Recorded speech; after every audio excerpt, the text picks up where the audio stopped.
दोस्तों नमस्कार, मैं हूं अमित कुमार और आप देख रहे हैं दी भगवा। आज एक ऐसी खबर की बात जिसने देश के हर परिवार को इस वक्त हिलाकर रख दिया है। शादी हो, ब्याह हो, पारिवारिक मूल्य की बात हो, पवित्र रिश्ते की बात हो, हर चीज पर संदेह की एक वजह सी पैदा कर दी है।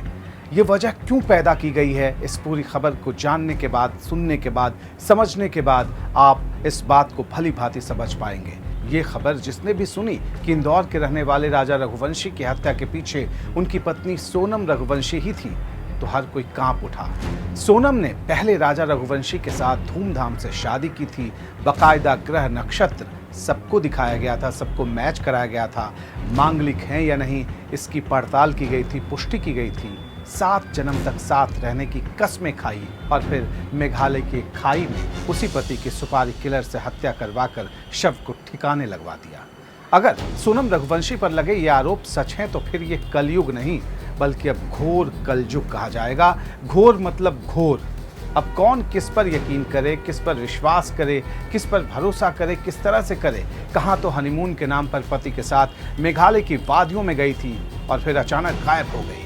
अब जाकर यूपी के गाजीपुर में आधी रात के अंधेरे में प्रकट हुई, वो भी गायब होने के 16-17 दिन बाद। इस बीच क्या क्या न हुआ। परिवार वाले भटके, पुलिस भटकी, इंदौर के सांसद शिलांग तक पहुंच गए, मध्य प्रदेश के मुख्यमंत्री मेघालय के सीएम से लगातार बातें करते रहे, हर दिन का अपडेट लेते रहे। एमपी के मंत्री कैलाश विजयवर्गीय ने जमीन आसमान एक कर दिया। उधर मेघालय की पुलिस कुछ संगीन सुरागों के बाद सुपर एक्टिव हुई, फिर भी सोनम को कोई तलाश नहीं कर पा रहा था। लगातार अभियान चलाए जा रहे थे लेकिन सोनम का कुछ अता पता नहीं था। अचानक सोनम प्रकट हुई तो अपनी मर्जी से, वो भी न तो मेघालय में न मध्य प्रदेश में बल्कि यूपी में, वो भी आधी रात के बाद। दरअसल इस वारदात की स्टोरी में अंधेरा ही अंधेरा दिखता है।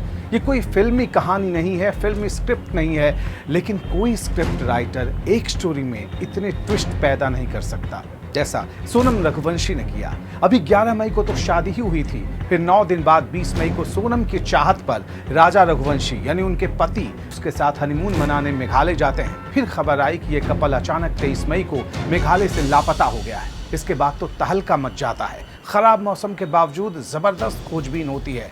पहाड़ी इलाके के चप्पे चप्पे को मेघालय में खंगाला जाता है और फिर एक झरने के पास 100 फीट से भी ज्यादा गहरी खाई से राजा रघुवंशी की लाश मिलती है। कई दिन तक यहाँ शव लावारिस ही पड़ा हुआ था। खराब हो चुका था यह शव। पहचान कलाई पर बने एक टैटू से होती है।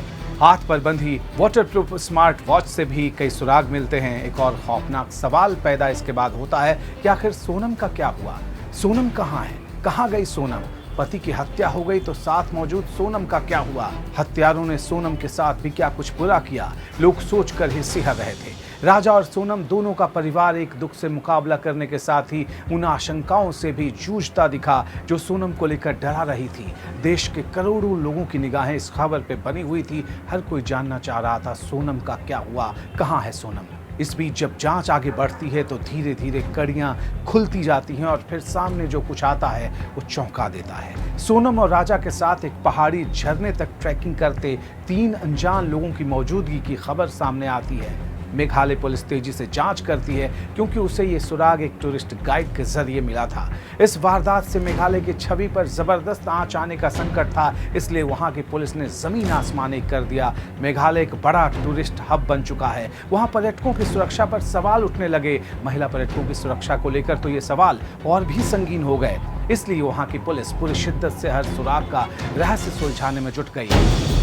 बिना जांच पूरी हुए मेघालय की पुलिस के लिए नैतिक तौर पर इस पर कुछ भी कहना मुश्किल था, इसलिए वो सोनम की तलाश में जुट जाती है शिद्दत से। 2 जून को राजा रघुवंशी का शव मिला था। इसके बाद से सोनम की तलाश बहुत ज्यादा तेज कर दी गई मेघालय और मध्य प्रदेश की पुलिस के जरिए। फिर अचानक 1150 किलोमीटर से भी ज्यादा की दूरी पर स्थित उत्तर प्रदेश के गाजीपुर में सोनम रघुवंशी आधी रात को प्रकट होती है। उसके पास फोन भी नहीं था। काली टी शर्ट और लोअर पहने सोनम को देखकर यकीन करना मुश्किल था कि ये वही नवविवाहिता थी जिसकी तस्वीर पूरा देश देखकर इस आशंका में डूबा हुआ था कि सोनम के साथ कुछ बुरा तो नहीं हुआ, और दुआओं में करोड़ों हाथ उठ रहे थे कि सोनम महफूज रहे। इसके बाद में मेघालय पुलिस गाजीपुर पहुंचती है और फिर सोनम को कस्टडी में ले लेती है। सोनम को अब ट्रांजिट रिमांड पर मेघालय ले जाया जाना है। उधर मेघालय पुलिस ने 2 टूक कहा 3 हमलावरों को अरेस्ट किया गया है। एक महिला ने सरेंडर किया है, यानी सोनम ने सरेंडर किया है। जाहिर सी बात है उस पर शक गहरा है, इसलिए ये शब्द इस्तेमाल किया जा रहा। मेघालय पुलिस ने यह भी कहा कि एक और हमलावर की गिरफ्तारी के लिए अभियान चलाया जा रहा। मेघालय के सीएम कोनराड संगमा ने एक्स पर लिखा कि सिर्फ 7 दिनों के भीतर मेघालय की पुलिस को इस हत्याकांड में बहुत बड़ी कामयाबी मिली है।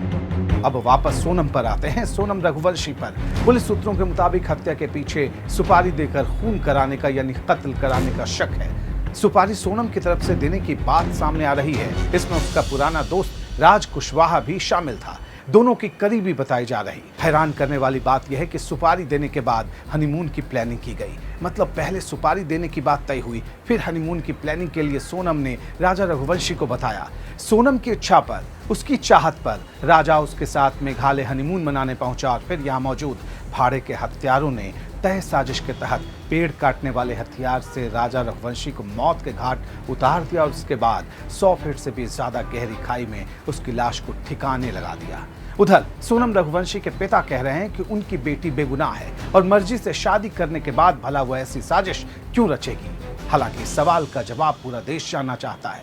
मेघालय पुलिस पर सोनम रघुवंशी के पिता ने गुमराह करने का आरोप लगाया है, लेकिन सवाल है कि जो लोग गिरफ्तार हुए हैं उनका क्या, वो जो बता रहे हैं उसका क्या। इसलिए अभी जांच का इंतजार सबको करना चाहिए। रही बात राजा रघुवंशी के परिवार की, तो वो उजड़ गया। बेटे को मां ने खोया, पिता ने खोया। इस सदमे के बाद बहू की खबर ने आत्मा को तार तार कर दिया है। रिश्तों से भरोसा उठने लगा है। परिवार की मांग है कि हत्यारों को फांसी दी जाए और इसमें अगर सोनम शामिल है तो उसे भी यही सजा मिले। एक न एक दिन गुनहगारों को शायद सजा मिल भी जाए, करनी की सजा मिल जाए, उनके गुनाहों की सजा मिल जाए। लेकिन यहाँ राजा रघुवंशी के साथ जिस भरोसे का कत्ल हुआ उसे कोई कभी नहीं भूल पाएगा। दी भगवा अपनी तरफ से इस खबर में कुछ भी जोड़ना नहीं चाहता। अभी सोनम संदेह के घेरे में है, वो सिर्फ आरोपी है। आरोप को साबित करने के लिए कई पहलू की जांच की जरूरत होगी। फिर भी शुरुआती जांच में जो शक सामने आया है वो भी गैर वाजिब नहीं। इसके कई आधार हैं। पुलिस के पास इसके कई सबूत और सुराग होने की बात कही जा रही है। इसलिए हमें जांच के नतीजे का इंतजार करना चाहिए। आज इस खबर में इतना ही। अगर आप दी भगवा पर नए हैं तो हमारे YouTube चैनल को सब्सक्राइब करना ना भूलें। अभी आप सब्सक्राइब कर लें और एक्स पर भी हमें ज़रूर फॉलो करें। नमस्कार।